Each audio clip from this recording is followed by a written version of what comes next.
This podcast is brought to you by Rebecca Cassells of the Rising Dawn series. Do you like violence? Do you like smut? Are you tired of the stereotypical novels of werewolf romance out there and want something a little bit different? Then pick up Sparked Revolution, Book 1 in the Rising Dawn series by Rebecca Cassells. Available on Amazon, in Kindle and paperback. You too can become a sponsor of Stories, The True and the Fictional by heading on over to buymeacoffee.com/STTATF or follow the link in the show notes.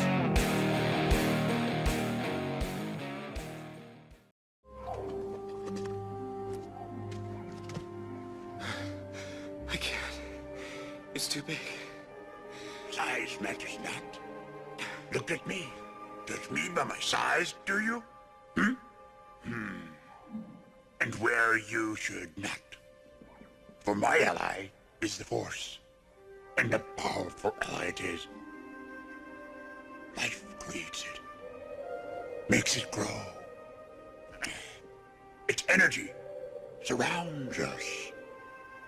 And binds us. Luminous beings are we, not this crude matter. You must feel the Force around you. Here, between you, me, the tree, the rock, everywhere. Yes, even between the land and the ship. Death is a natural part of life. Rejoice for all those around you who transform into the Force. Mourn them, do not. Miss them, do not. The wise words said by the great Yoda, and a fitting way to say goodbye. But I still remember, like so many, following a young farm boy who dreamed of more, but tied down by his own doubts and fear.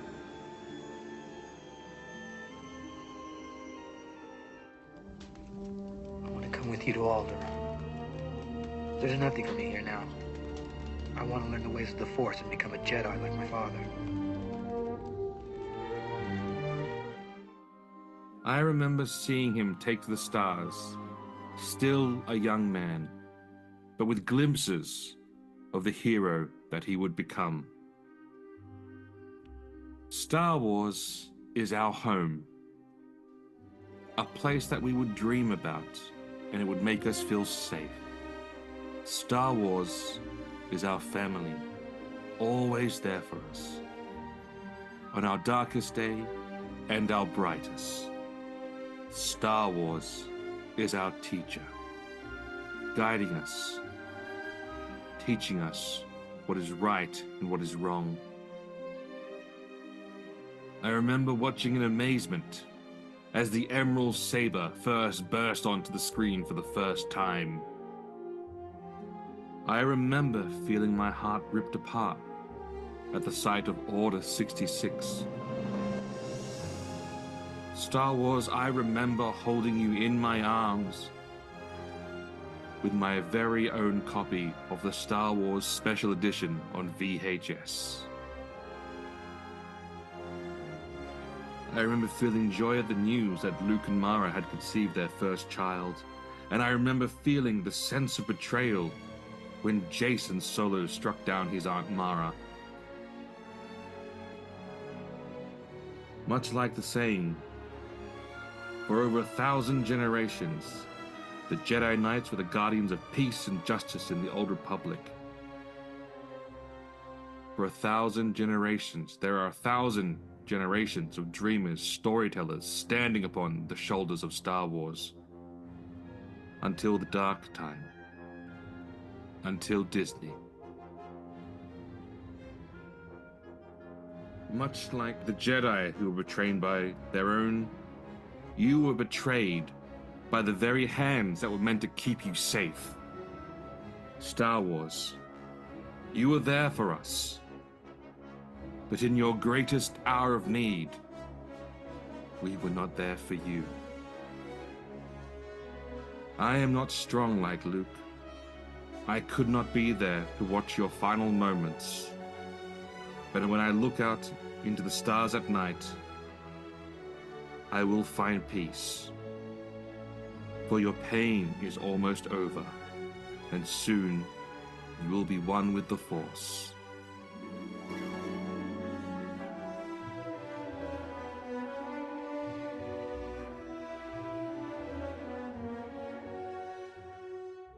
Welcome, everyone, to Stories, the True and the Fictional, a very special episode. We are here to, I wonder what we're here for, bidding farewell to a treasured franchise, remembering it, talking about it, sharing our thoughts and our memories, and yeah, that made me teary. Putting that together made me really teary. So I think before we dive into everything, we should do the plug, the usual plug. Chris, what do you think? The plug is good. Let us plug away. Okay, so we have two sponsors. Martin Kearns, he sadly couldn't make it. He was going to be on, but he sadly couldn't make it today. Check out his books, the Valor of Valhalla series, available on Amazon. Neil, you're the husband of our other sponsor, Rebecca Cassells. Do you want to plug your wife's stuff for us? Plug her wares like a merchant. Yes, I am indeed the husband of Rebecca Cassells, the author of the Rising Dawn trilogy and the associated spin-offs, which are one out, another one fairly certain is close to being finished. And I've seen the list of potential other spin-offs. It's a long list, so there's going to be plenty more to come. So if that is the kind of thing that floats your boat, feel free. It's on Amazon and Kindle Unlimited. Yeah, so all the links for that will be in the show notes, and I may as well plug my wares too. I'm an author sometimes. If you head on over to jabryden.com, all my stuff's there. I do have a special promo code now. If you buy a paperback copy of my book from my website and type in stories as a promo code on the checkout, you'll get $5 off your order. But now, yeah, fancy. But now that the you could buy a coffee and read a book. yeah. Oh, I don't know. Coffee's like $8 now, aren't they? You could get a small coffee and read a book. Oh man, I went to a cafe on holidays last week or whenever it was, and it was me and my nephew. We got 2 medium coffee and a cookie, and it was $28. That sounds like a reasonable amount to pay for such again. Handcrafted items by blind monks. I mean, I can understand the costing of such items. Yeah. Crafted with the greatest spellcraft that we have available. Goods shipped in from our finest and fastest merchant ships all the way from the Orient. I can understand why that was $28. If all those things are true, I'd understand the price. I mean, it was a really good cookie. I won't deny that. Aha! Shipped from the finest sails of our British Empire fleet. Yeah. Rule Britannia. Britannia rules the waves. England will never ever be slaves. Anyway, let's talk Star Wars. And the British Empire. Wait, no. And the Star British Wars. Empire. Is it? But hang on. Isn't the the Empire in Star Wars very, very British? I don't know. It Look, is. I mean, It is. yes, they hired all the British actors to play the villains in Star Wars. But I'm not sure if that's just an American bias of British sound evil, Americans sound good. I'm not sure if that was just an intentional bias of George Lucas, but That's a trope all through Hollywood, though, isn't it? it is, isn't it? Yeah. It's always the British are the baddies. Unless you're It's in not Middle it's Earth. like they almost fought some sort of giant war with you guys for independence. Like some sort of epic, and it's also like you burnt down their White House in retaliation years later, and they're still holding a grudge over something so trivial as burning down a White House. Like seriously, guys, get over it. Come on. You built another one. It's fine. Yeah. Exactly. A better one. Yeah. So almost their White House is the new Death Star. Like, We have the technology. We can rebuild it. we can Yeah. rebuild it. Now All right. witness the power of this fully functional White House. Fired will. No. Fully functional White House at this point doesn't really sound Doesn't like make sense.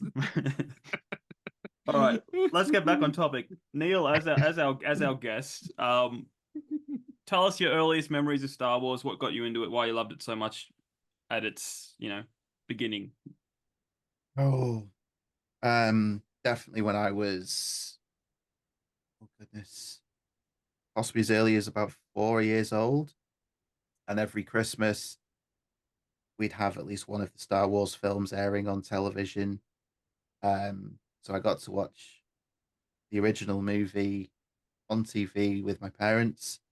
Um, we were always getting boxes, job lots of secondhand Star Wars toys from car boot sales.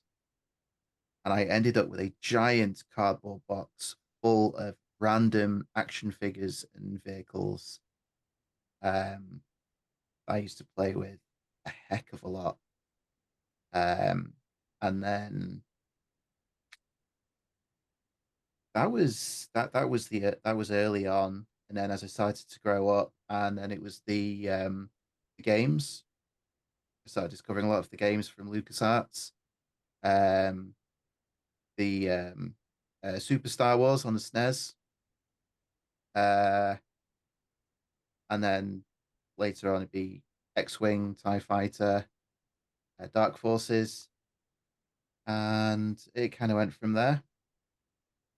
That was it. It was myself, some friends in high school. We were all big Star Wars fans, so we had um, certainly a friend of mine was collecting one series of books, I was collecting the other, and we would swap. So we got to read twice as much for not having to spend all the money on the books all at once. Because, good lord, there is a lot of those things out there. There's a lot of those books, yes.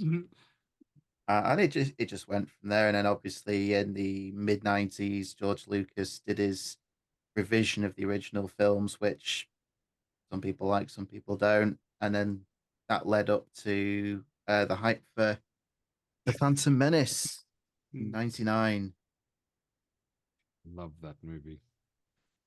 which I recently rewatched. And the last time I was on, I said that I'd watched 4, 5, 6, 1, 2, and 3 with my daughter. Her younger brother, he has suddenly taken an interest in Star Wars. So once again, I'm getting to experience the original trilogy through his eyes. And then we've just gone back to do Phantom Menace, which he thoroughly enjoyed. And unfortunately, it's Attack of the Clones next. We'll It's muddle not through that one. terrible.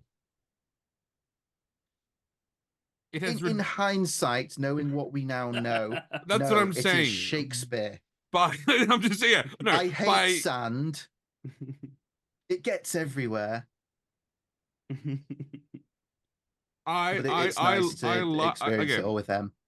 I like the fact in those scenes where he's like going, I'm really into you, and she's like going, I don't like you. Now let me wear my most attractive outfits around you, and be like going, no, we can't, Anakin.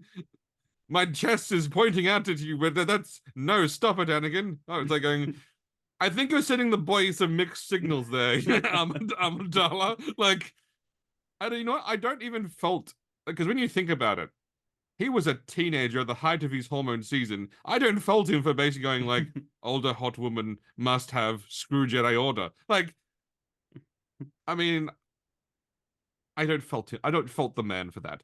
The child killing, that's a whole separate other. Yeah, that's a whole separate other incident. But having said that, let me point out something amazing about that film. She said no to him, rejected him.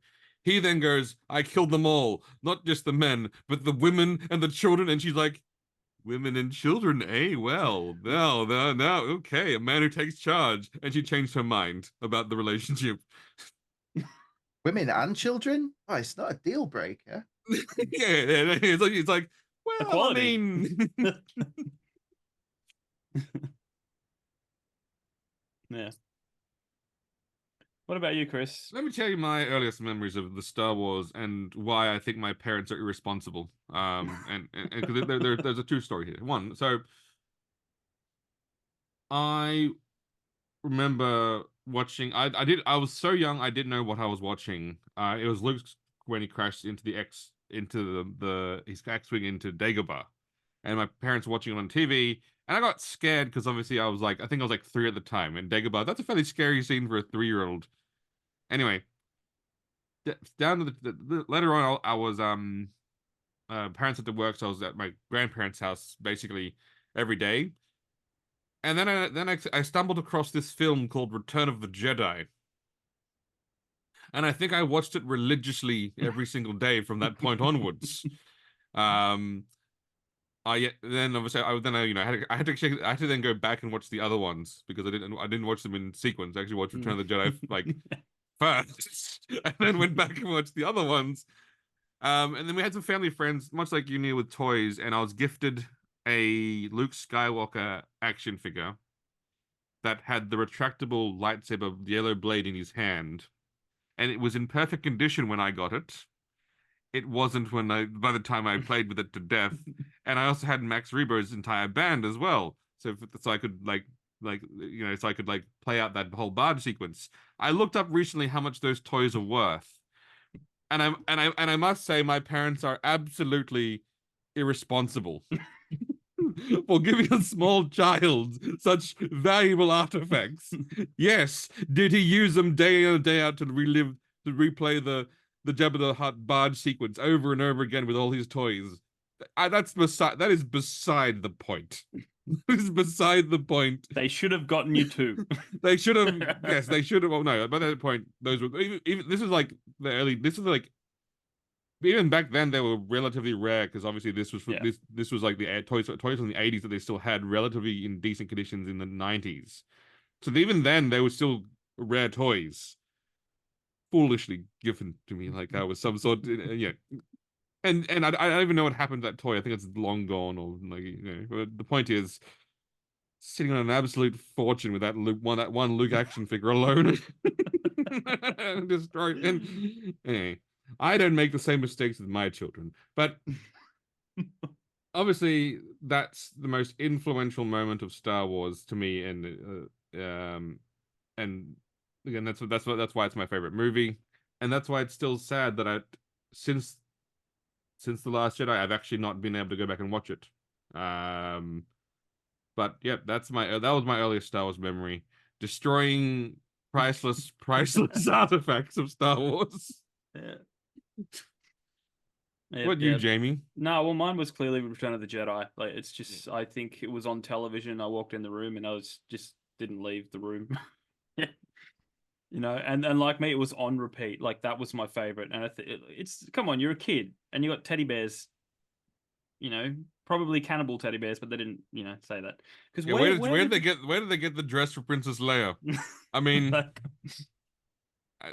unless she sewed it herself, which if that's the case, damn, she's a fine seamstress. I'm not just saying, what do you think about the sequence when you're a child when the one bear got shot and the other one was like pushing it to see if his friend will get up? I mean, that is so sad. I love that. Correct me if I'm wrong. Like originally they wanted to do it with Wookiees, but they didn't have the budget or something. Yeah. So then they went with half tiny. the height, half the height, half the budget. Well, it's on the note. No, but that and like Wicket the Ewok was iconic. You don't say what you will. Wicket was he was iconic. Like and the man beneath the costume, he's great. Warwick Davis. Mm-hmm. Yeah, no, but like to me, like there's so much iconicness from just Return of the Jedi. Like the obviously the speeder bike through the woods. Oh, the speeder bike sequence was just. Woo. The barge, like honestly, like we said in the intro, like the Emerald Saber even though it was only emerald because it didn't match the skyline. Like, When they first filmed it, yep. yeah, because otherwise, But it would look that weird. one thing birthed the Star Wars lore of multicolored blades. Yes, yes, fantastic. Yeah, like that. Falling into the pit, um, which again sparked everyone's cosplaying as a character that's been in Star Wars for 5 minutes, Boba Fett. Yes. Who But gets Uh, who that's gets the beaten like a chump by but a that's blind Han Solo. but that's the beauty of Star Wars. It's like, oh, who's that random guy in the background? Let's give him a story, and people just jump into it and love it. Um, they did a series of books. It was one was called Tales from Jabba's Palace, and there was Tales of the Bounty Hunters, and it would be Tales from Jabba's Palace. Just as you said, a random guy that's walking past the back there. Here's a whole short story about him. yeah, That weird little spider robot thing that comes yeah, after 3PO when he walks in the Jabba's Palace. Yeah, we've got a whole story about that. The yeah. the guy who cries when the Rancor gets killed. Turns out he raised that thing from a baby and he was going to smuggle it out and they were going to go off and live happily ever after the next day. And Luke Oh, killed it. oh, dude, that's like telling me like whether you like them or not. Jurassic World, the second Jurassic World, where like the volcano erupts and there's a brachiosaurus on the edge of the thing, and you're going like, yeah, that's the brachiosaurus from the first film. You're like, why'd you just cry? Because Okay. My second eldest watched that for the first time a few months ago while I was at work, and I'd spoken to my wife at lunch, and she said, "Oh, we're watching Jurassic World: Fallen Kingdom." You sure about that? Oh, he'll be fine. I got a phone call about an hour later. Can you talk to your son and calm him down, please? He just saw the Brachiosaurus get melted by the volcano. Oh, Yeah, that's not a film yeah. for But oh, I yeah. knew it wasn't a film for kids when I saw the director had only ever done horror. You know, Look, you know? going back to the point, and I will say this in defense of Luke Skywalker, he gave Jabba every opportunity. Mm, He gave them multiple opportunities to hand them over, let them go on their merry ways. They will be done with it. And as he said on the barge, Jabba, this is your last chance. Free us Prius or or die. die. yeah. Like again, he gave them so many opportunities to back down, Mm, and then he didn't. And then he left their barge in a giant pile of flames as he flew away. yeah. Well, Again, a man of his word. no, I would no. I'm gonna say this. Luke Skywalker invented the saying "fuck around and find out." Like he is the author of the saying. Here's I'm giving you the chance. Yeah. Back away, or else. Yeah. Well, I think everyone's got their favorite Star Wars film, but it seems to run that when you're a kid, it was Return of the Jedi. Return of the Jedi. yeah. 100%. And I've got this with say with my little boy. He just watched 4, 5, and 6, and he actually didn't enjoy Empire Strikes Back. He got very upset when Han Solo got frozen in carbonite, Of course. but he loved Return of the Jedi. Yep. And it just reminded me that the Battle of Endor, you have 3 conflicts going on throughout that part of the film. That made Everyone Star had a Wars. different. They had the battle on Endor, the space battle, and then Luke and Vader fighting in the throne room. And throughout my life, um, I absolutely loved the Endor fight with the speeder bikes and then the Ewoks and the walkers. Um, and then as I got a bit older, I started getting more into the lightsaber fighting, and I really enjoyed Vader and Luke That was a having great their fight. battle. That was a great fight.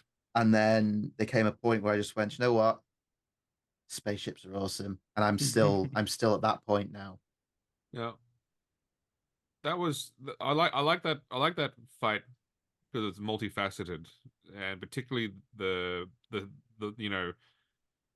the fight, and you know, it shows the trust that they had in those in the crew and the crew below. They, you know, that they decided the best way to win that fight was to go head on, point blank shots against Star Destroyers, because they would last longer than against the Death Star.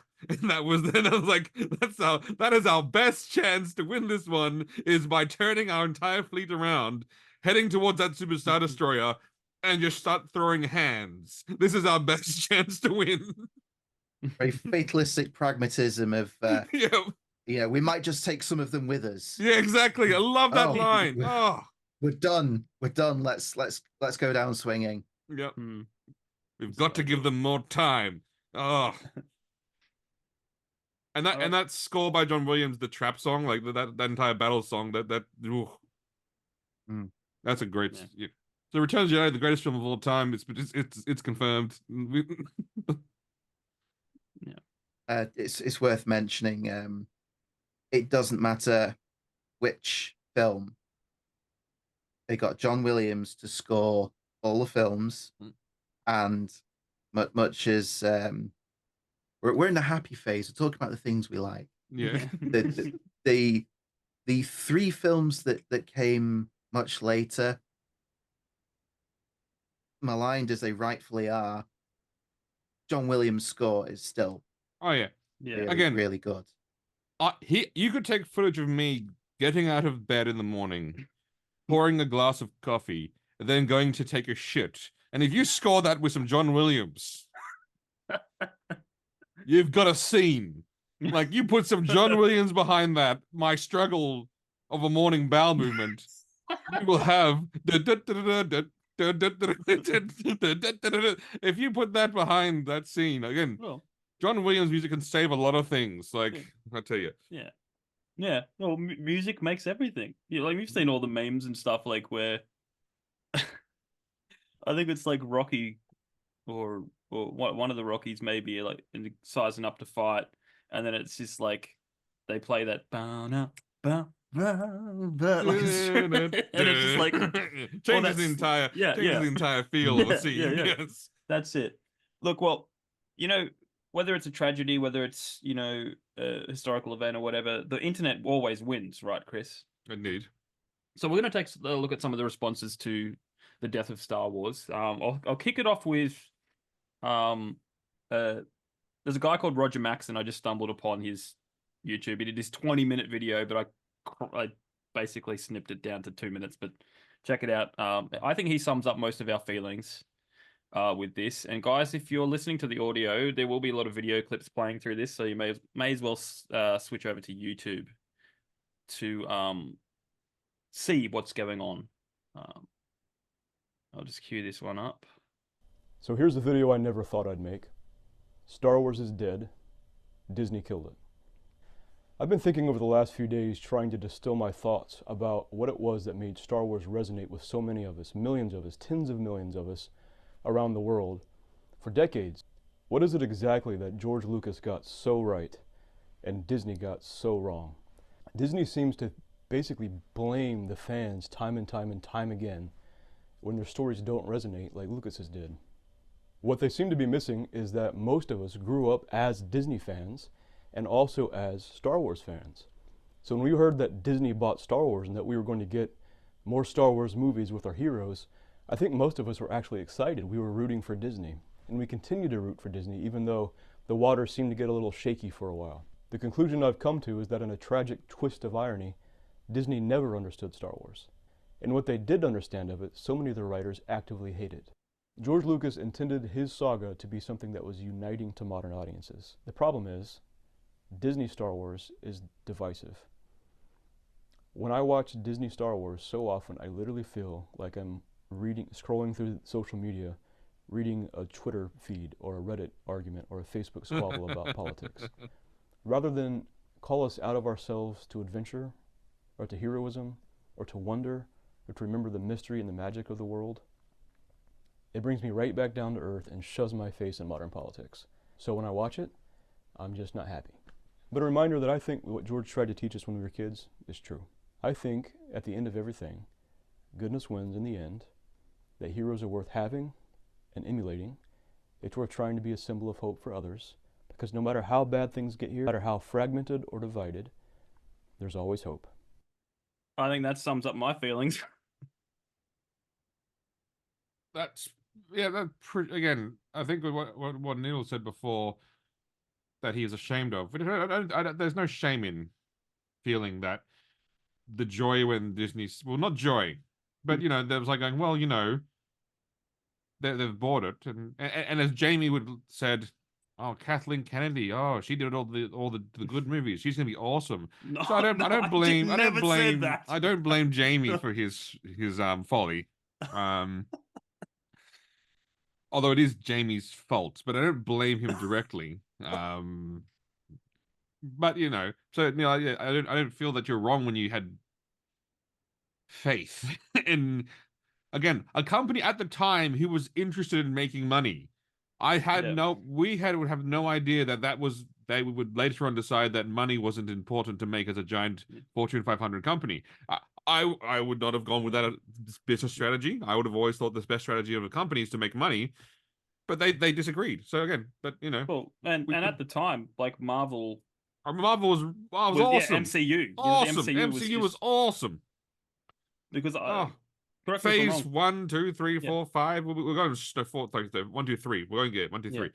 We're going through the phases. We're going strong. It was excellent. Because it would have been around Captain America's Winter Soldier when they bought. Roughly that ballpark. It was 2012. Sure. 2012 they bought it. Did they buy it 2012? 2012 was when they bought it, and I think Iron Man, the first one, was 2008. So I'll check out when Winter Soldier came out. 2014. Okay, so. Oh no, but dude, they bought it around the height of the Avengers film. Yeah. The Avengers were just out. Yeah. We had just all witnessed the Avengers.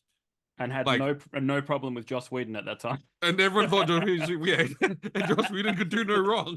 Oh my god. Lied to on many levels. That was so wrong. Don't forget, Joss Whedon also penned the screenplay for Alien Resurrection.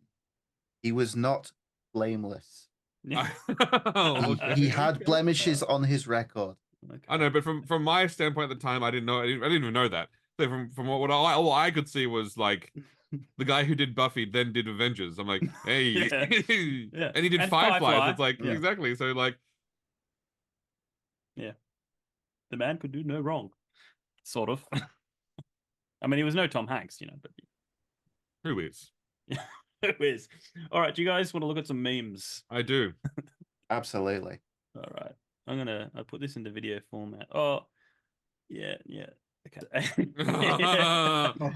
Okay, so for those on audio for some reason, it's called Bad. Chris, do you want to run us through the Bad Heroes Journey? I do. Joseph Campbell. Also, we're not going to talk too much about Joseph Campbell, the hero of 1,000 faces, because again, the hero's journey but a hero's journey has a structure, and so the call to profits. So they want money, so they go to Star Wars.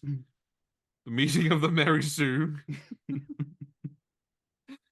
Ray's perfect journey. The abyss. Abolishment of canon. Disrespect of beloved characters. Loss of profits. The point of no return. Insulting the fan base. Losing the elixir. Blaming the fans. And then the turn to oblivion. Descent into mediocrity. Now, that to me is funny, and I think it's funny to everyone because we all know the hero's journey, like the path, and you can see where they've faltered. Rather than returning from the journey with the knowledge of your travels, and then to better the land you left, they have not. Oh my god, that is a. Oh yeah. All right, moving on to the next meme. Okay. who can do the best Jar Jar Binks? Misa not look so bad now. Ah, that's a good one. It's gone from number one most hated characters to not make. Jar Jar Binks has gone from #1 most hated character to not making the top 10 most hated character. Look, honestly, and I'll be honest, in defense of Jar Jar Binks, when I watched the movie, because I was the right age for the film, I was the target audience for the film, I did not find Jar Jar annoying. Like, he was like, he was a character. Yeah. Like, again, even if you objected to him, there's the meme of Darth Binks, where you can go back and watch it and just think, he's the Sith Lord. Every time he's saying something, he's waving his hand. He's pulling Palpatine strings. I wonder if he moved away from his original idea, if he was too afraid, like, because of the. Well, I always thought it was like, hey, look at how good CGI is at that time. It's leaps and bounds from when it first started in the 80s, and they were just like, look, he jumps, just flips around. Yeah. Do you remember? I'm not sure if you guys are old enough to remember this. Well, you are, but I'm not sure. Like, there was a Phantom Menace PC game that required, like, at the time, it required the most graphically intense graphics card you could possibly get to actually make it look good. And we convinced our parents that our computer was so old, we needed to get it refurbished and fixed up and to these exact specifications. Don't know why these are exact specifications, but these are the ones we needed because we wanted to play the game where you would play as Obi-Wan and you go through the like some of the scenes, and then you could also play as Qui-Gon going to the market meeting Jar Jar, and then and honestly, that had that was an awesome game because it had still had lightsaber combat. Then essentially, people shot at you you can deflect the blast back at them. Oh, that was a good time. All right, moving Lucas on. Arts, it was back then.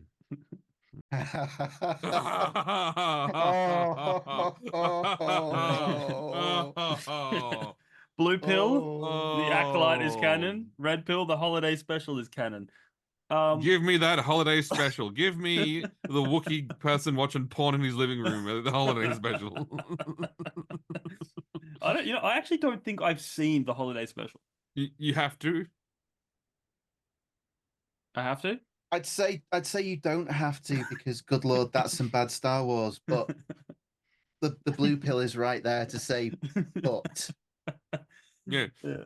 No, that's like saying.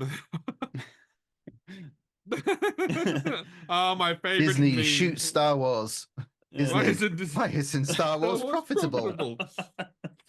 Yeah, the classic meme there. I love how some memes are just so, like, you can take one picture and make a million memes out of it. Yep. All right. Classic one for the Acolyte. The power of...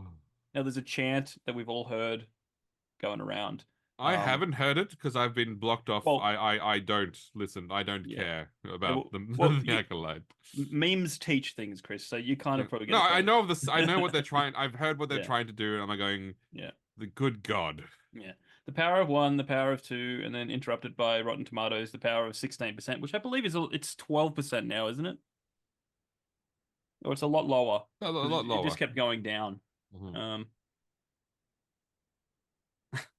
Now, Chris, can you do your Morgan Freeman accent for us when you read this one? Now, let me get this straight. Your film company has loyal fans for over 40 years, and they've watched the films multiple times and buy mass amounts of merchandise. And your plan is to insult these people? Good luck. That's a classic one.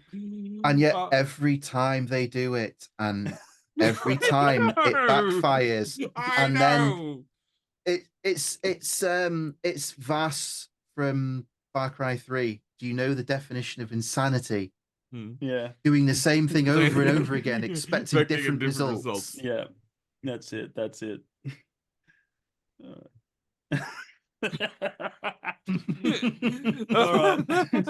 You don't want to make any more Star Wars films. You want to go again? One of my favorite scenes in Attack of the Clones. We don't want to buy some death sticks. You don't want to sell me some death sticks. I don't want to go sell you some death sticks. You want to go home and rethink your life. I want to go home and rethink my life. Yeah. So there's. So it's that scene, and it's got just Ryan Johnson's face on it, and he's just Yeah. saying, "You don't want to make any more Star Wars films." You want to go home and rethink your life. Oh, the internet always wins. Okay, do you remember? Was it Last Jedi was when Leia floated Yep. in space. Yeah. The Mary Fucking Poppins Mary bit. Poppins. So fucking- there's two types of reactions which we've kind of have here. There's Um, laughter, There's laughter and pissed off. and then there's Which Yes. were you? I think mine was actually in between. I was shocked. I was like, I didn't know what I was. I mean, I think by that point in the film, now again, Chris made me watch this film 3 times. In my defense, I had pre-bought the tickets. There is no defense for that. I had pre-bought the tickets based on the hope that possibly could have happened at Force Awakens ending. Yeah, no, but and I guess in Chris's defense as well, what are the stages of grief? What's the first one? Denial. Yep. So obviously you watch it once, you go, it can't be that bad, and then you watch it again, you're in denial. I was willing it to be good. I was. I just there's just the whole things about the film. I guess I was kind of in shock, and when I got to that point, I didn't laugh, but I wasn't pissed off. I was just deer in the headlights, I guess, was my reaction to it. Yep. All right, here's one. Run us through this one, Chris. Darth Plagueis was a dark lord of the Sith, so powerful and wise. He could use the Force to influence the midichlorians to create life. But there was also some tribe of lesbian space witches that could do this. That could do that too. So no big deal. Yeah. Sorry. Let me. Okay. So if you were dumb, that's not hard for some people. This scene was a lie. There was no power to create and shape life. There was no. He was telling him a lie because he was giving him death dreams so he could then convince him that he could save his wife. Because when he came back and said, when he finally decided to go into that and said, "Can you save my wife?" That's when the lie is revealed. When he goes, "Together we can find out." That's when the lie is revealed to be a lie. That's the whole point of a lie. Yeah. Anyway, but having said that, brilliant scene in the film, a brilliantly masterly concocted scene, and that the subtle head turns was excellent. I think that was But having said that, yes, the lesbian space witches, they can do all the same stuff we can do. This is Mickey Mouse pissing on Star Wars. Yep. Simple, elegant. Yep. And of course, speaks 1,000 words. Now this was just heartwarming. and then lesbian witches are gonna impregnate by the Force.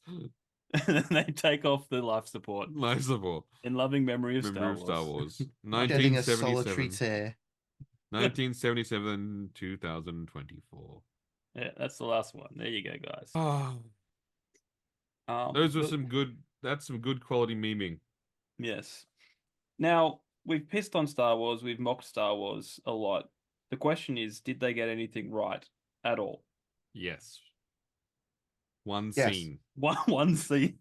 Well, because me and Chris are in agreement, and we're going to play this in its entirety. But Neil, I know you were up till, I guess, the night before when I sent you the email about this, and you're just wondering, you took a long time to think about if Disney actually got anything right.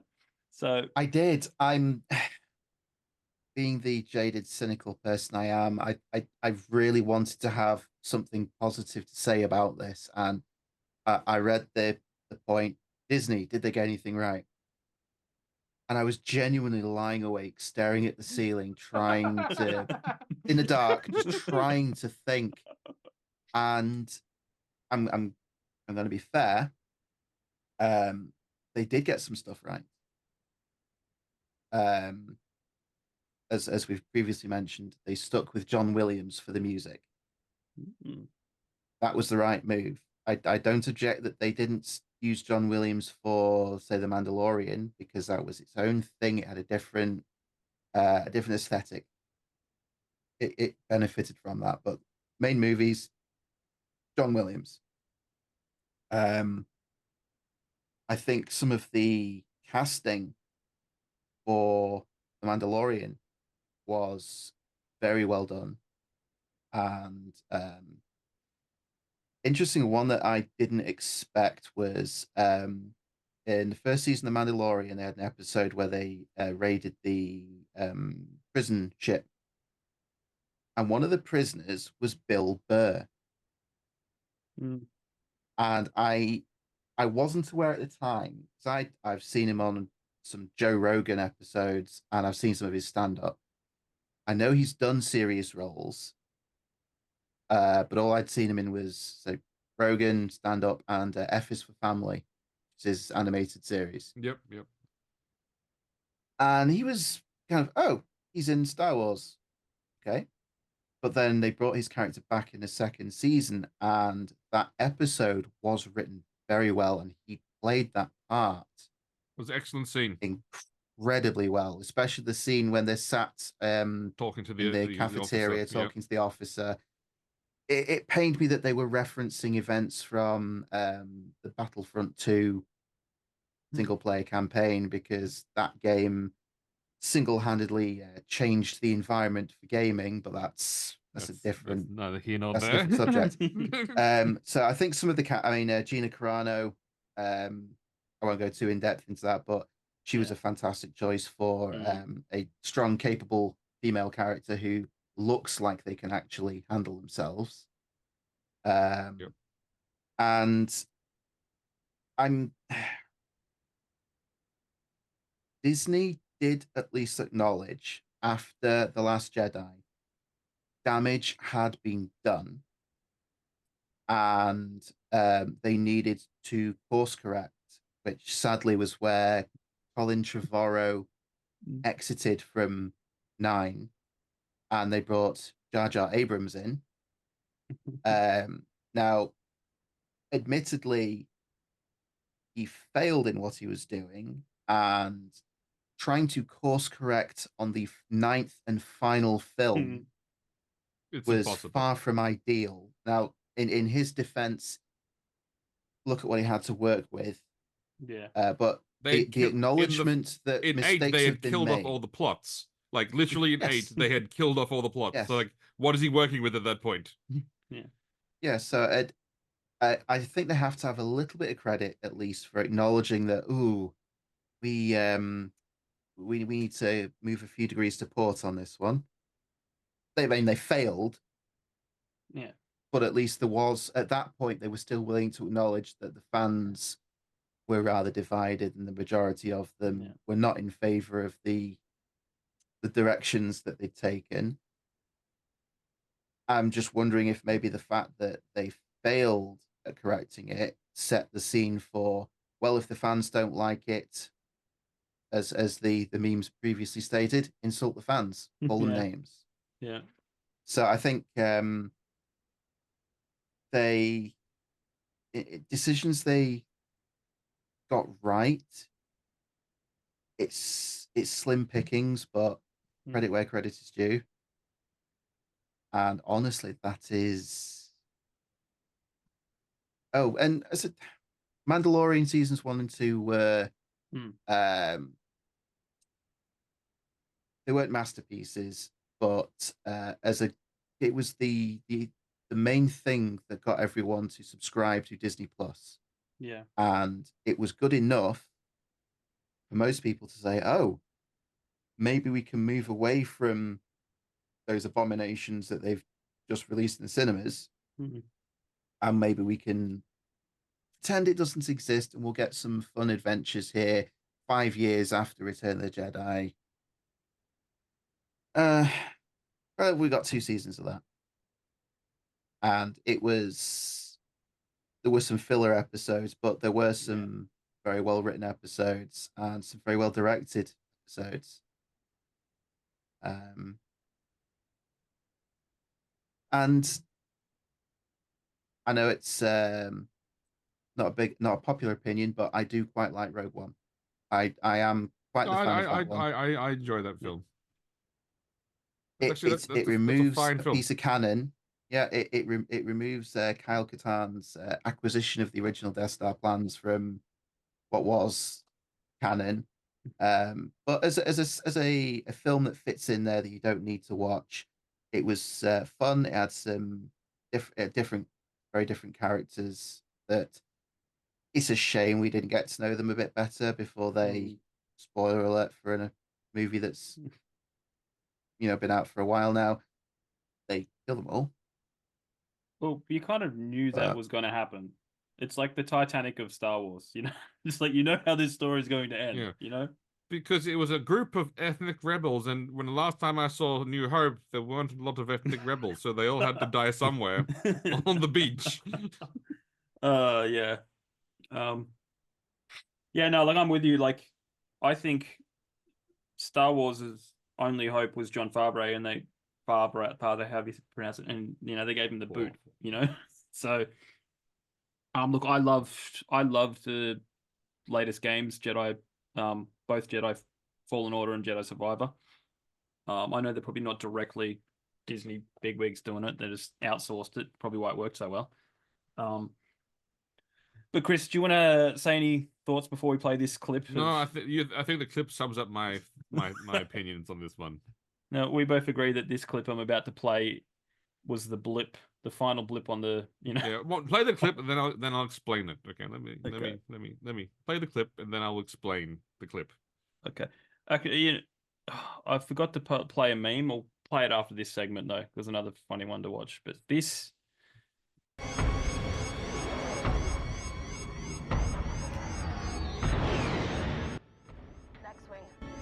One X-Wing? Great. We're saved. Incoming craft, identify yourself.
Every action hero needs a hallway scene.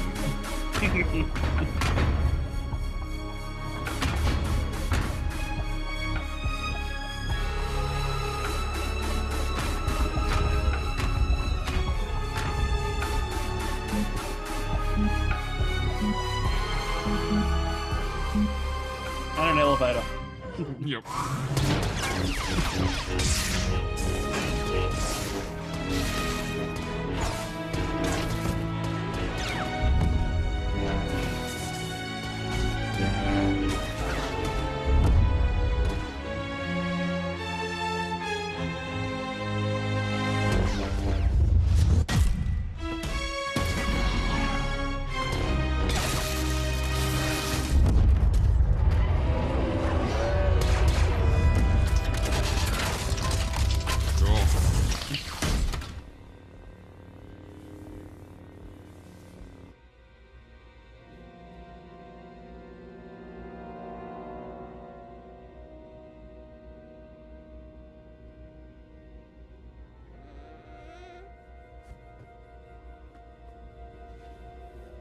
Open the doors. I said open the doors. Are you crazy?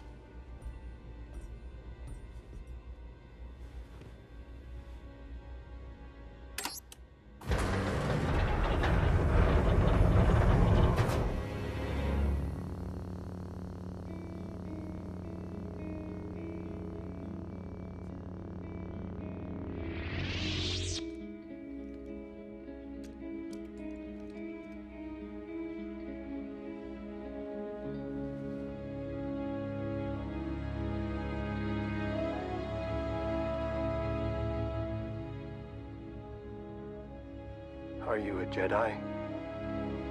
I am.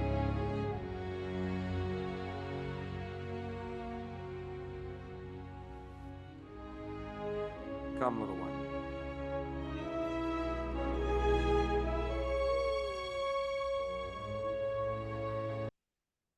So, to me, that is the greatest. That is where Disney did well. But it was also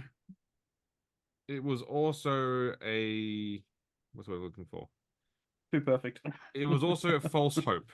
And yeah. So when everyone saw that scene, we all felt the same thing, that, oh my God, they're going to do it. They're going to course correct.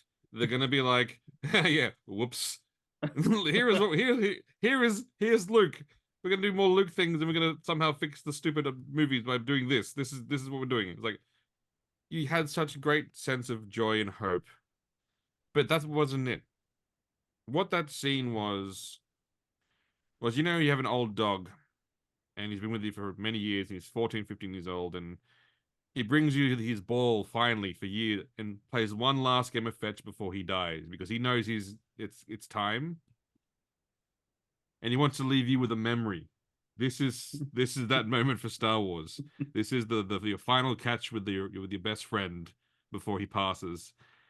And that's what it was. And I've come to accept that now, that yes, at this point, Star Wars got a huge shot in the arm of a boost of confidence, that we misread it. It wasn't that. It was the final spark of joy leaving the Disney corpse. Yeah, and the other thing that Mandalorian gave me hope about was like that it was like a return to practical effects.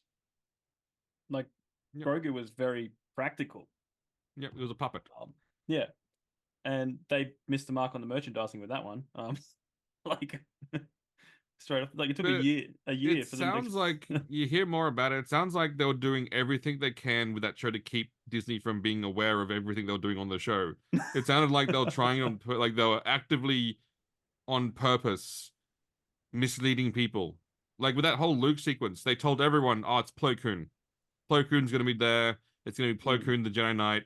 They told every single person that, except for a few people who were aware of who it was going to be and then did the visual effects. Apart from that, apparently they told every single person alive oh yeah, it's Plo Koon. Plo Koon. It was Plo Koon. It was the Jedi hand wave. There was no Skywalker here. But yeah. They did that, and what even more annoyingly, we found out later on, is the CGI they used for Book of Boba Fett was so much better than that one, because what they used, rather than, they had an actor who stood in for Luke Skywalker named Graham Hamilton, and if you see Graham Hamilton's picture, if I was his father, I would be asking for a DNA test immediately, because if Mark Hamill didn't diddle that dude's wife and give birth to his son, then I don't know. Like, they showed a picture of him on set in the Luke Skywalker costume with the hair on. They had put some like black dots on his face so they can change it later. I was like going, you don't need to. Yeah, he looks exactly like you don't need that. He looks exactly like the man. Yeah. So right now, we have a man who could be playing young Luke Skywalker. Right now, physically, they've got the perfect candidate to play young Luke Skywalker, and yet here we are. Yeah. They don't know. What is that? What's that line? So you have chosen death. Yeah, 100%. Well, if you depending on how conspiratorial you want to get with it, I remember at the time there were rumors, whether they're accurate or not, I don't know. but there were rumors that Jon Favreau was very much on doing this on his own without much oversight. I think Kathleen heard that as Kennedy well. was working on another project. Yeah. And the scuttlebutt, which, I mean, it's internet rumor, so, you know, take it with a very big pile of salt. But the scuttlebutt was that when that scene aired, she was livid that Jon Favreau had undone effectively the damage that they'd done to Luke Skywalker. And this may have precipitated the Gina Carano firing, which I mean, this court, it's now gone to court. They've now been granted discovery. Oh, that's going to be bad for Disney. And dude, I believe that if they've been Gina Carano's been offered money. She's been offered a settlement, but because it's Elon Musk that's footing the bill, he's not going to take the settlement. Isn't going to take no for an answer. Because discovery is when where you must hand over all emails, documents pertaining to that, and that becomes public. This is going to be bad for Disney beyond, like, that's not just a little bad. This is going to be, here's all the emails you sent around about destroying the franchise and how much you hate Luke Skywalker. Like, this is, like, I can see why they'd want to offer some money. Like, a lot, like, honestly, probably a lot of money to be like, please, like, let's not go past Discovery, because Discovery is, like, most cases with large corporations, as soon as the judge says we are going to Discovery, the company will settle. Because the company knows that it doesn't matter if they win or lose that case, their documents are out there. Yeah. At that point, it doesn't matter. They could convince a jury that they were genuinely fine. That's fine. Who cares? Your documents are out there. That's why when CNN with that story with the MAGA hat kid, as soon as they said Discovery, CNN went, all right, we're settling. We're done. No, that's fine. That's fine. Like, because Discovery is bad. Yeah. Yep. I mean, that was what, not to go too off topic, but when Elon Musk bought Twitter, that was the saying was, he didn't buy a social media platform, he bought a crime scene. And the documents they released from that were very, very damning. Oh, yeah, it's bad. It's bad. And I'm pretty sure that as soon as they said Discovery with Disney, because I know that Elon has been palling around with an individual who was up until recently in control of about $3 billion worth of Disney shares and was trying to get on the board. Yep. He bailed on it because it just seems that the board are not, as you said before, Disney's approach of we want money seems to have fallen by the wayside. So now Elon's just saying, well, let's get some discovery. Let's get this crime scene out there. Let's get the documents out there. So that's going to come back to bite them, hopefully. But that seems to be we got that loot, and I've recently been listening to some podcast discussions where they mentioned this, and someone said that they saw the Luke scene as a negative.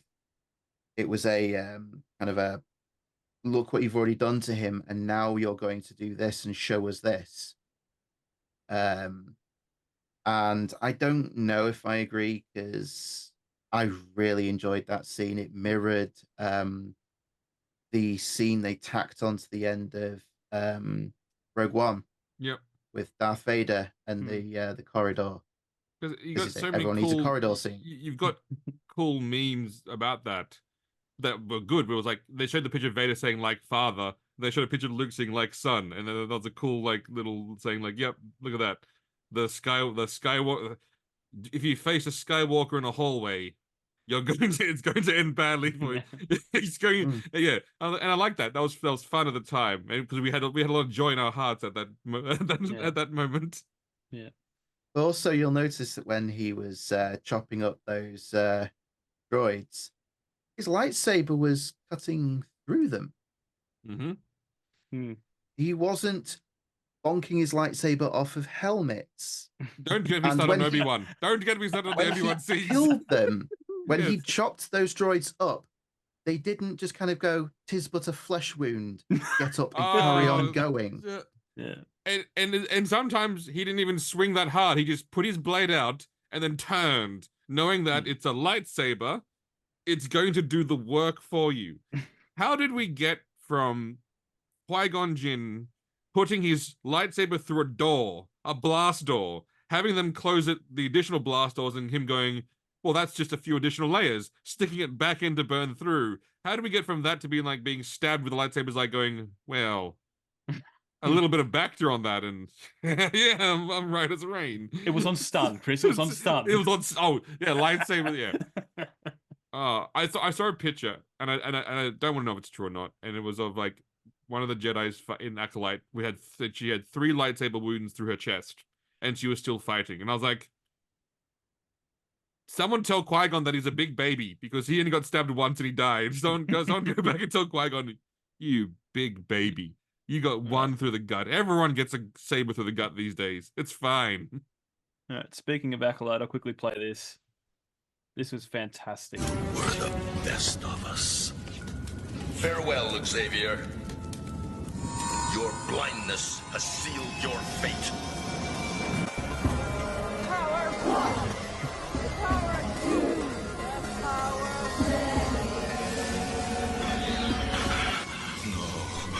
No, don't make me see. Xavier, I can't. Stop it. Stop it. No, Magneto. You will stop.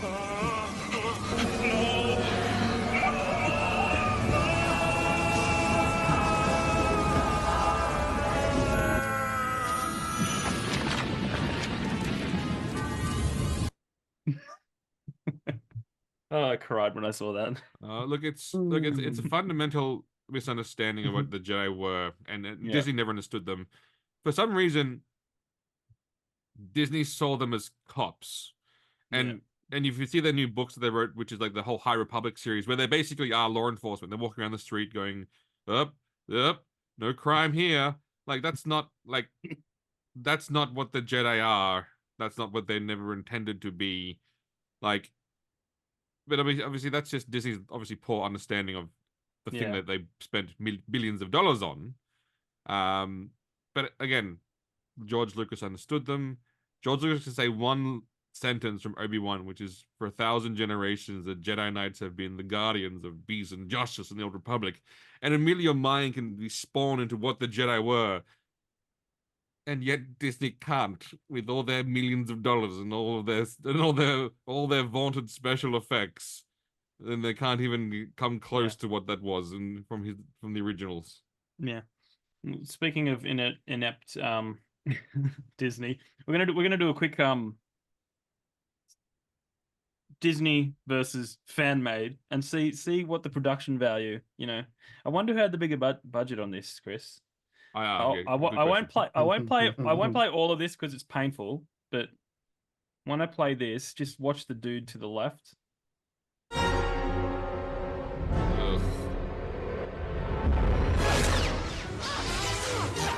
Falling over himself.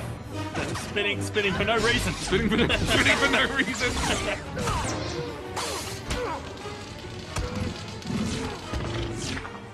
That guy's just dancing. I don't know what he's doing.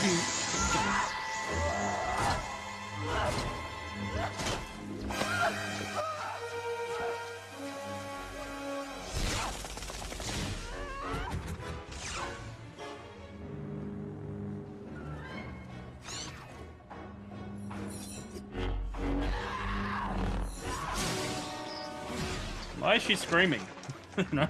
I don't know. Okay. Why did that guy just fall over?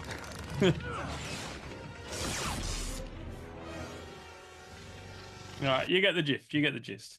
Wow, that is just some... like it's there was also a moment in that scene where they actually one of those guys in red actually does score what would have been a kill hit on Daisy Ridley, and they CG'd the blade away. She's dead. Magic tool that out. Yeah. Well, look, there's a lot of great fan-made content out there. A lot of European ones. Like Chris, remember you sent me one, and one of the actors literally sounded like Arnold Schwarzenegger. Yeah, because it was basically an Austrian yeah. an Austrian independent fan film. Yeah. That was still better than anything Disney could fucking. Yeah. We're not going to play that one. We're not going to play that one, but there's plenty of great ones out there. But this is Skywalker: Shadow of Evil. I have snipped it down a little bit just to show us the best bits. And the whole thing is great. It's just time wise, you know. Yep. Yeah, cinematography, Nate Sorrentino. Choreography by a guy called Mike Starwalker, for obvious reasons. Yep. But, he's also a HEMA practitioner, so he's also a legit swordsman. Yeah. I will hit play and let's see what the fans can do.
Is that canon, Chris? Where you can shoot back the lightning and turn someone into Who smoke? cares? Look at all that swordsmanship. Yeah. That guy knows his business. Yeah. What do you think, Neil? It's always telling when you watch the fight choreography. How many strikes do they get before the camera switches, before there's a cut? Yeah.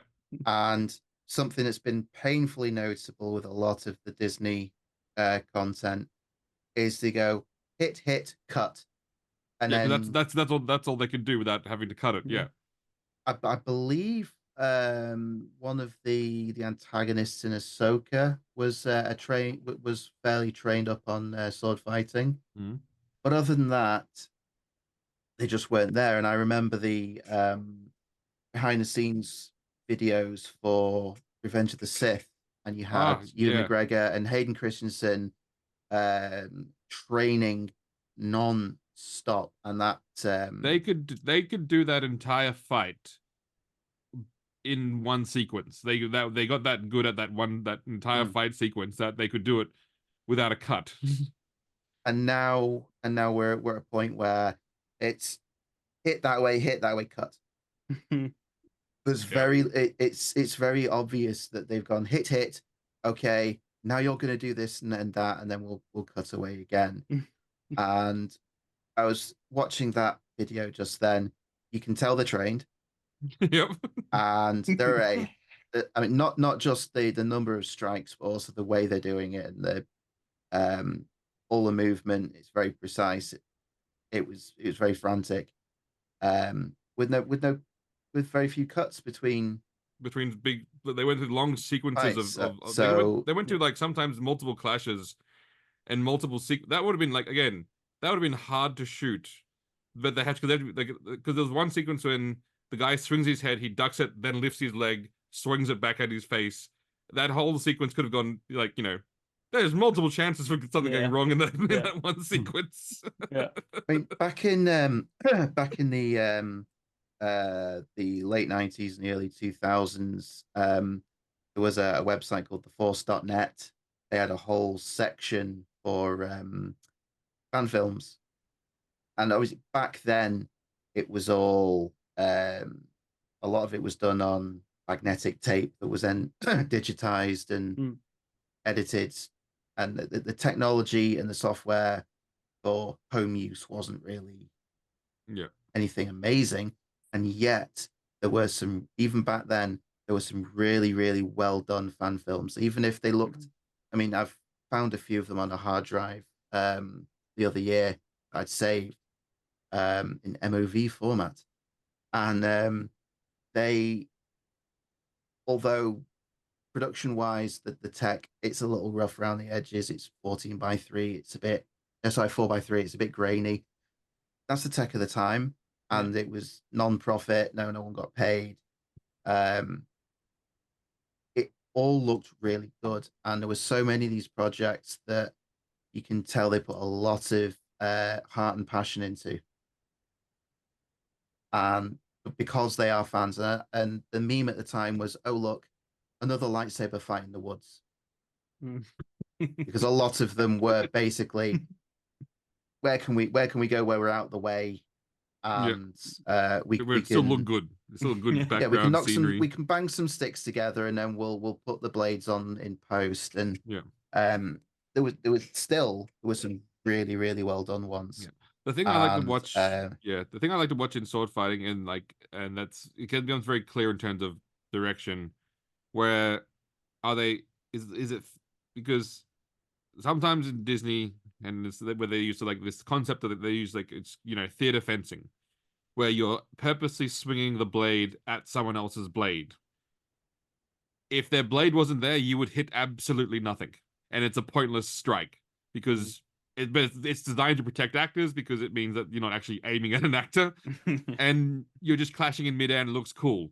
But I love watching fan films because one, they don't some of them do. Some fan films do that because obviously that's the skill level. But the better ones, if you slow it down, you say, if your blade wasn't there, that's a hit on the body. If your blade wasn't there, that's a hit on the head.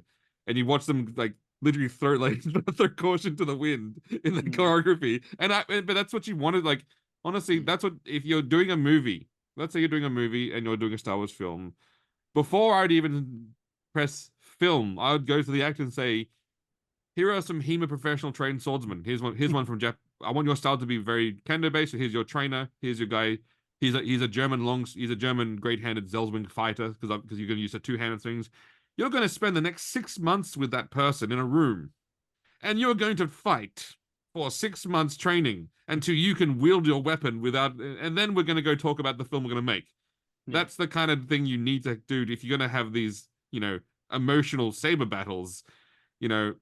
I mean, Mark Hamill wasn't the best swords fighter, but he was facing an Olympic level fencer who made him look good. Like, let's be honest, the Empire Strikes Back guy and Return of the Jedi guy is an Olympic level British gold medal fencer. I don't know if he won, but he was an Olympic fencer. So whilst he could make Mark Hamill look probably a little bit better than Mark Hamill actually was. Yeah. But that's the kind of people you'd want to have in those suits, in those moments, is people who know what they're doing, or to go the John Wick route, train your actors so good that your actor becomes like the greatest gun, that your actor becomes like the greatest gunsmith alive. Or Henry Cavill with The Witcher, Yep. Just like, so dedication. Show me your dedication. You want to be in this film. Show me the dedication by your training of your dedication. Where are the method actors? Where are they? They're gone. They're gone. All right, let's moving on, Jamie. Okay. So, well, obvious question is, can or should Star Wars be resurrected? I'll let Neil go first. I have my themes. I think Neil has his opinions, but I'll let you go first, Neil. Should we give it some time? Should we delay it to rest? Oh no, I've go to your bargaining stage. Can it be saved? Yes, anything can be saved. Yes. Should it be? Yes. Yes, of course. Absolutely. I think last time I was on, we spoke about this at length. It would require a complete change of the guard. It would require, from the top down, get rid of everyone. Because clearly the rot has set in. I mean, not just taking a disliking to what they've been producing, but their attitude towards it, the quality of it. Where $180 million went for the Acolyte? Come on. Disney's creative accounting, as they call it. Yeah. I know they've been playing some funny business with, if we assign the watched minutes of this to a different department, then it makes this look better, so the shareholders don't drag us out and hang drawn quarters just yet. It's coming though. I think it is. I think even there are people. Yeah, I don't want to go too partisan on it, but there are people online who are, Disney could do anything and they would drop to their knees and say, yes, this is the greatest thing ever. And if you don't like it, then you're all these bad things. Of course. Even a lot of them have turned around now and said, I am so disappointed. I don't know what it is I just saw. This is terrible. So the culturally, politically, everything at the moment, there is a change in the wind. Yeah. And it would require either someone with enough money just to buy it outright, or for someone to be replacing Kathleen Kennedy, who understands that you have to replace everyone, and you draw a line at 2012 and say anything after this is a separate canon. We're restoring the EU. We're going to get some writers in. We're going to adapt. Her ego. You can actually say, we're going to call this the Kennedy timeline. That would make her feel really special. You're like, this is the Kennedy timeline. It's a different timeline to the one we're going on forward with, but it's still in a parallel universe. It still exists. Yeah, all those. So then all those Kennedy fans can be like, "Yay, my timeline."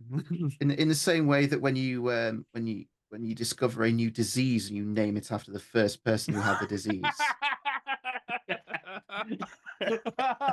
It's the Kennedy virus. It's the Kennedy virus. Yeah, you do that, and then you bring in people who, as you said, understand Star Wars. Yeah, they get the themes, they get it.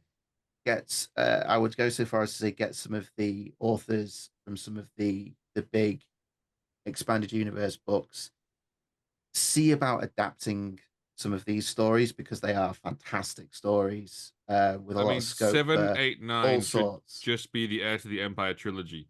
Take the books of Heir to the Empire, the 3 books. There you go. You have a trilogy. Voila. And also it would be a very good trilogy, very well told, very excellent. It's a very good. Those are 3 excellent Star Wars books. If you look, I know they said the EU is dead, and yes, that's sad. But if you ever wanted to know what you could have had, go check out Heir to the Empire, and then be sad like the rest of us when you see how good it could have been. but most importantly, Chris, one director. Oh no, that is an absolute certainty. Oh look, you can have multiple directors, but you have to have lots of photos of them talking to each other and discussing the storyline. Yeah. Even just before you start, you say, here's the story, and it's 3 films, and we're gonna go here to here, here to here, then here to here.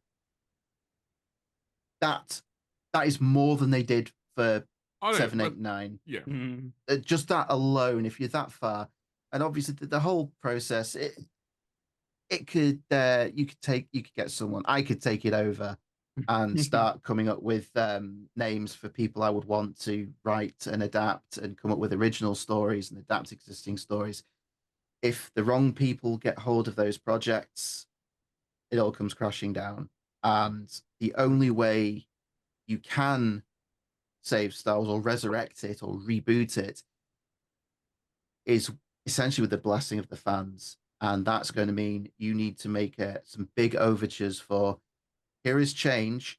Hey guys, I'm just like you. I loved old Star Wars too. Mm-hmm. Prove that you're a fan, not like say the actors for the Acolyte who go on about how Anakin Skywalker blew up the Death Star and you know all this kind of nonsense. You need people that are involved in it and have been involved with it before an official capacity. Yeah. And also, I was listening to a podcast, I can't remember what one it was, but they were talking about how the whole thing about Star Wars is like it was always filled with no-name actors that you didn't know who they are.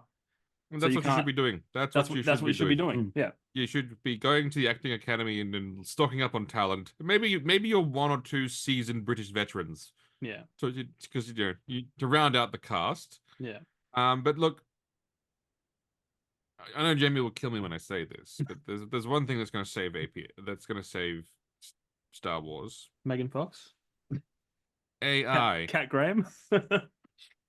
AI, really? Yes. Because again, I have access to some of the latest versions of AI. One, I had to get it for work because obviously work stuff. That's my job now. And so I've been playing around with GPT-4o, and I asked it, write me a better Star Wars 7, 8, 9, and what would your ideas be? It created 3 films, synopsises, plots, characters that are vastly superior than anything Disney has ever even dreamed of. And it was I even said, as it wrote the first one, it said, I've moved the timelines up. So I've taken Rey, Finn, and Poe Dameron from the old trilogy because people like those characters, and I've moved them closer towards the end and put them in the sort of like post Return of the Jedi timeline. And then he said, I also included, it was explaining to me how it included Jin Daren and Grogu because people like those characters, and then it sort of wrote this entire story about, the first one was about obviously the still Imperial Remnant, The second one was about obviously the emergence of a threat, which is that it called it the Eternal Sith Empire, who's basically emerging from the darkness. And the third one was like obviously the final conclusion of that. But each time each movie sort of like it had the original characters heavily features in the first one. The second one they sort of passing the torch to the next generation of heroes, and the third one it was up to the next generation of heroes to sort of take over and sort of like carry the franchise forward. I was going like that. Oh, look at that, respectful, bringing new characters in, and then handing them the torch of the legacy to carry it forward. I'm going, wow, this is an AI. This is that did this and went, here's how I think I can make the most amount of money. Because I asked it to be, I said to it, box office hits. I wanted like bangers, and it said like, here's how we're gonna make money, and it wrote me a movie that would make me that honestly. I even said, okay, I need a prequel of that one because I want a prequel of, and the reason why I know that it gets me, or maybe it gets Star Wars fans, because in episode 7, it's episode 7, it had 2 people starting the Jedi Order, Luke Skywalker and Mara Jade. I didn't even ask it to do that. It just said like, there are 2 Jedi Masters in this current timeline. These are the 2 Jedi Masters. Mara is pregnant with twins. I was like, I didn't even ask you to do that. Oh, AI. Don't forget the AI models. The way I understand it is they learn from the internet. Yes, they scrape the internet. So Yes. essentially, what it's done is it's a pastiche of every fan lamenting the state of Star Wars and saying, "Here's how I could have done it better," and distilled it down into this suggestion. Yep.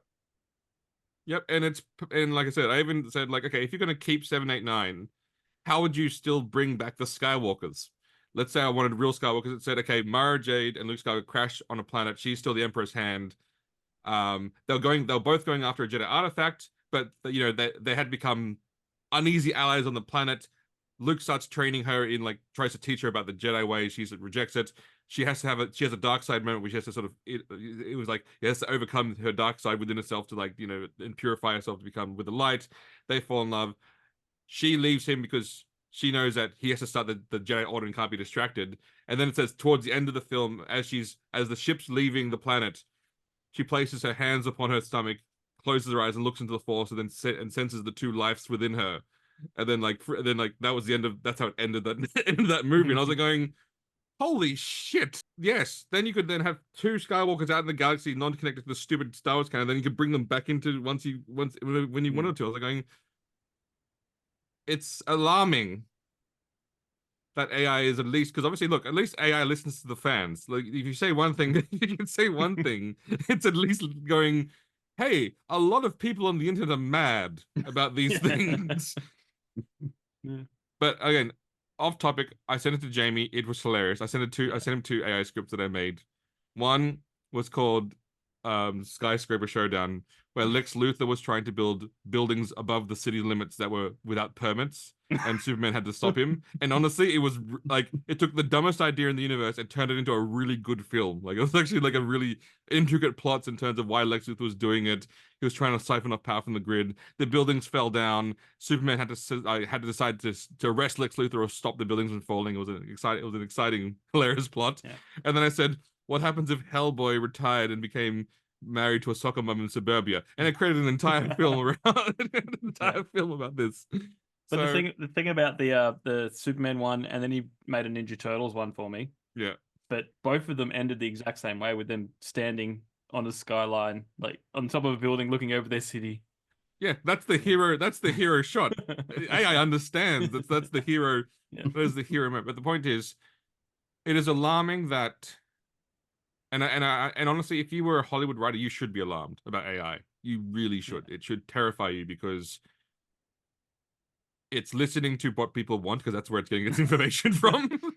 Yeah. And it's then creating stories that, and the good writers in Hollywood in the future will be writers that use AI.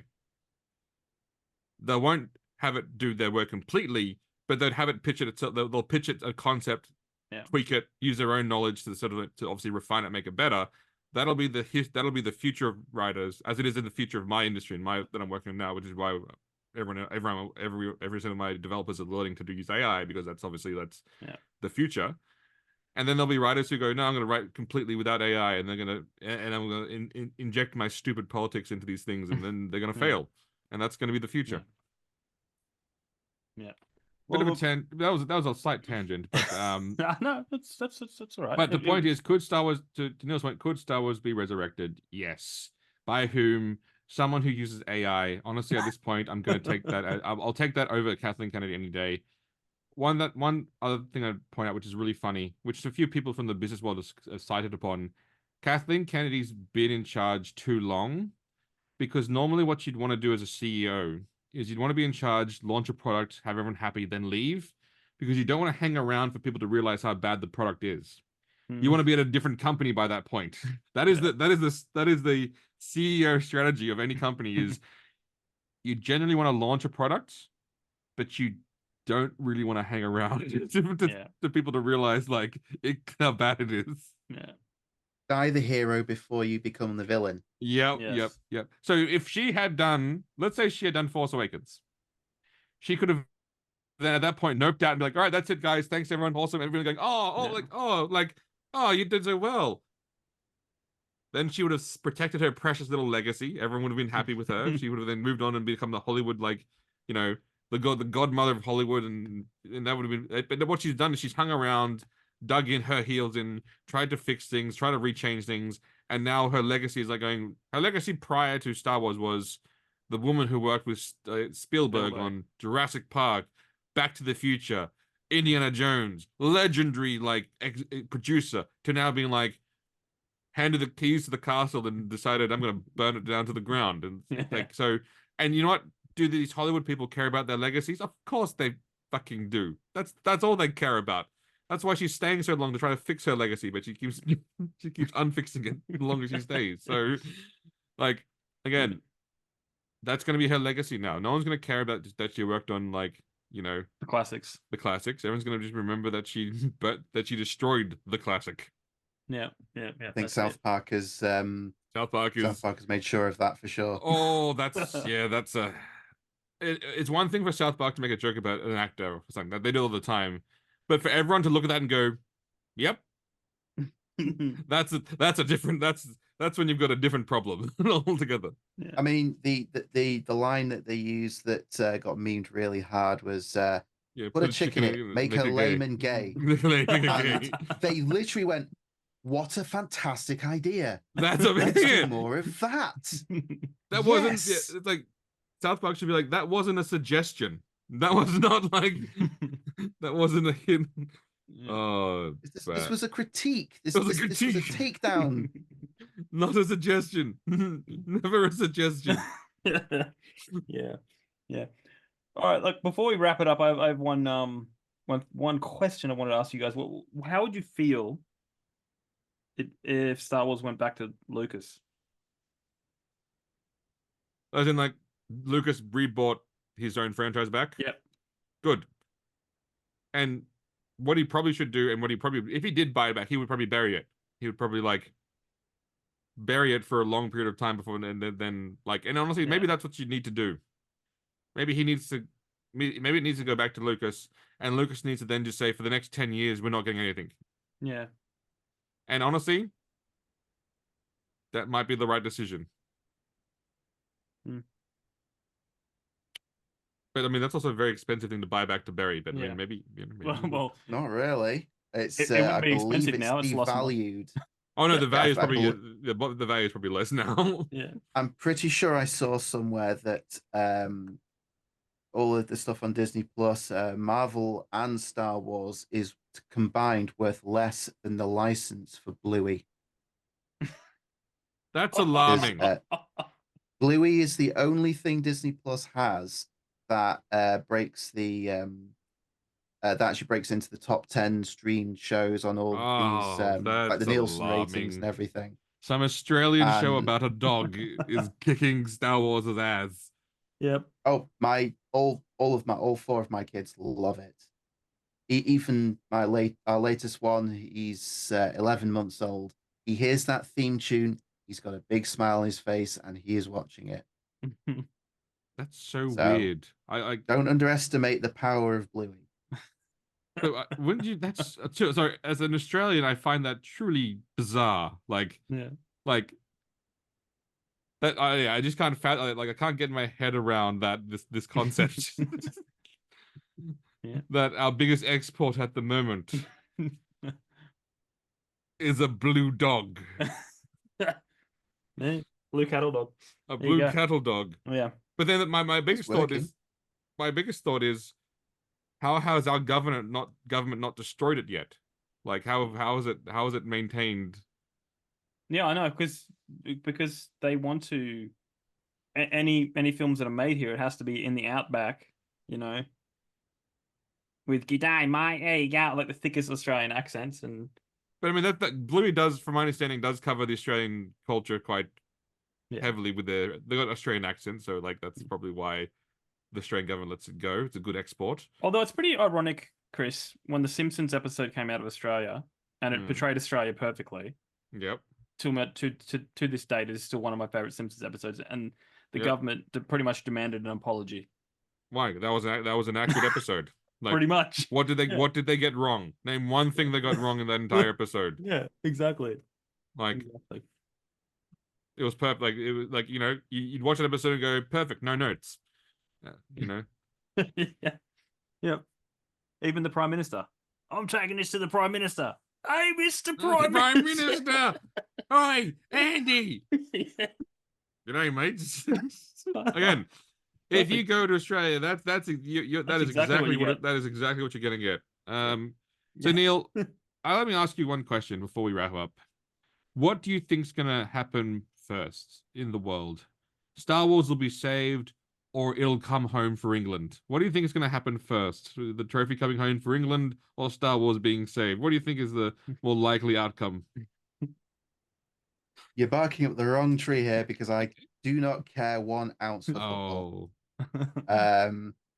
Given England's track record, as I understand it, I think we'll be well and truly enjoying the Heir to the Empire trilogy and the Hand of Throne duology. In a big IMAX presentation where you go for the day and watch the entire thing before that happens. Yep. And obviously we will have that Mark Hamill lookalike guy. And then for Mara Jade, I'm thinking I'm at Sydney Sweeney, maybe. You got to think ahead. You can think of a couple of reasons why you would pick Sydney Sweeney, I'm sure. Correct. There's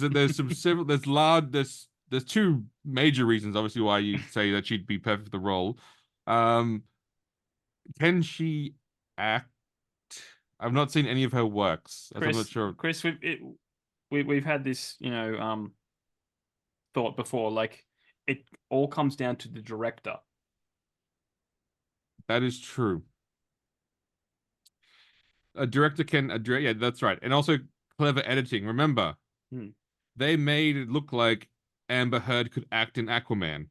So that like that alone shows that they can do some magic with cinematography. Yeah. And then they showed the romantic kiss, and then in the Johnny Depp trial they said, yeah, that was CGI and it was all fake because they had no chemistry, so we had to make the chemistry. Everything can be fixed in post. Everything can be fixed in post, except Star Wars, apparently. So there you go. I don't know. It's not post yet. No. Here's the thing, though. Someone in Star Wars, someone in Lucasfilm, watched The Acolyte and went, excellent, no notes, ship it. Like,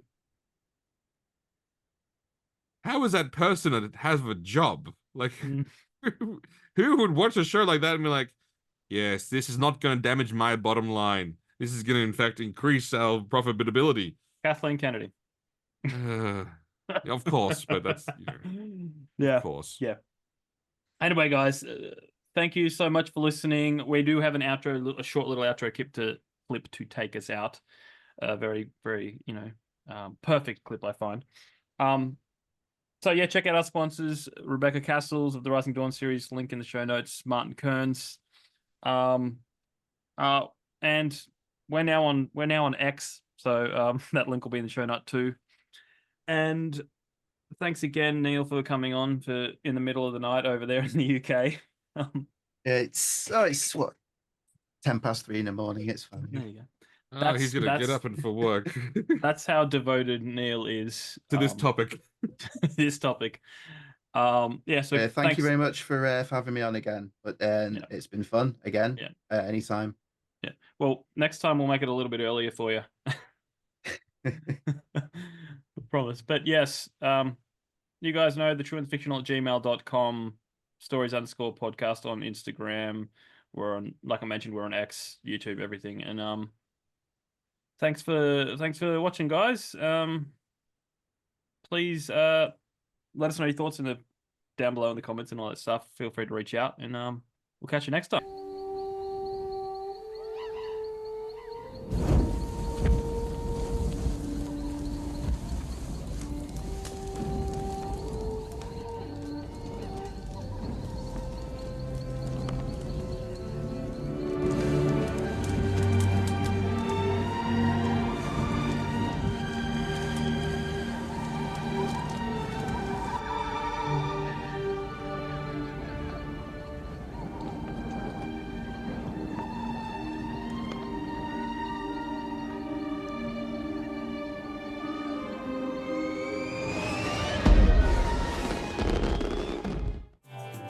This podcast is brought to you by Martin Kearns and the Valor of Valhalla series. In the battle between two ancient evils, can one naive young man become the last hope against powerful creatures of legend? Beneath the Veil is the gripping first book in the Valor of Valhalla dark urban fantasy series. If you like reluctant heroes, infernal myths, and bloody epic clashes, then you'll love Martin Kearns' formidable foray into the unknown. So head on over to readkearns.com and grab yourself a copy of Beneath the Veil today.